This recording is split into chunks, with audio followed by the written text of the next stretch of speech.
صباح خير خوتي خواتاتي، كي دايرين؟ بخير؟ صحيحتكم؟ كلشي مزيان؟ توحشتكم، كي دايرين؟ كي داير الدخول المدرسة؟ كلشي مزيان؟ ايوا توحشتوني ولا لا؟ كي دايرين؟ بخير؟ اش غنقول؟ الحياة شوية صعيبة، ولكن الحمد لله، لا اله الا الله محمد رسول الله. كي دايرين اخوتي خواتاتي وليداتي حبابي؟ اش كتعاودوا؟ غنقول لكم تاني واحد الوصفه بالنسبه لهذا الموسم، مع البرد مع الحراره شويه، كيجي بنادم تجي داك التشنجات والخنقه، تضيق النفس. كاينه واحد الوصفه سهله، عسر حامضه ومعايلقه صغيره ديال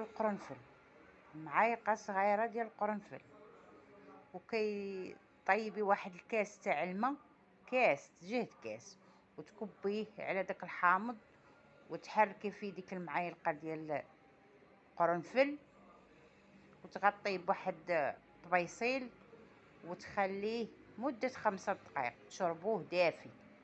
بغيت تشربوه من وراء العشاء مع الليل مزيان. انا احسن نفضل هاد الوصفات اللي كيسخنوا الجسم تشربوا مع الليل من الاحسن.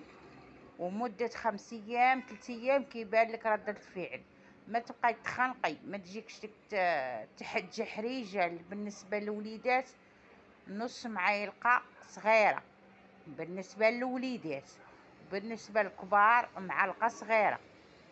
والحامض تزيدوا عليه كاس الماء سخون تيبرد وتعطيه. بالنسبه للوليدات نص معلقه، وبالنسبه للكبار معلقه. وراه ما كيخليش التشنجات ديال ديك التنخيمه وديك الالم ديال الراس وضيق النفس. ما نقولش لكم جربوه يومي كيعطي المفعول. واش غنقول لكم؟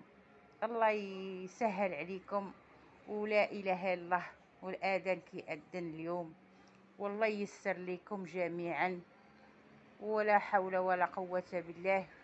والله يهز هاد الوباء ويحفظ هاد الامه، ولا اله الا الله، ويعاوننا في هاد النهار كبير.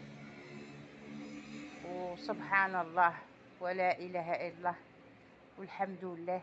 مع شويه تاع الصداع نجي نحد الشارع. والله ييسر لكم جميعا خوتي وخواتاتي، الله يعاونكم، ولا اله الا الله محمد.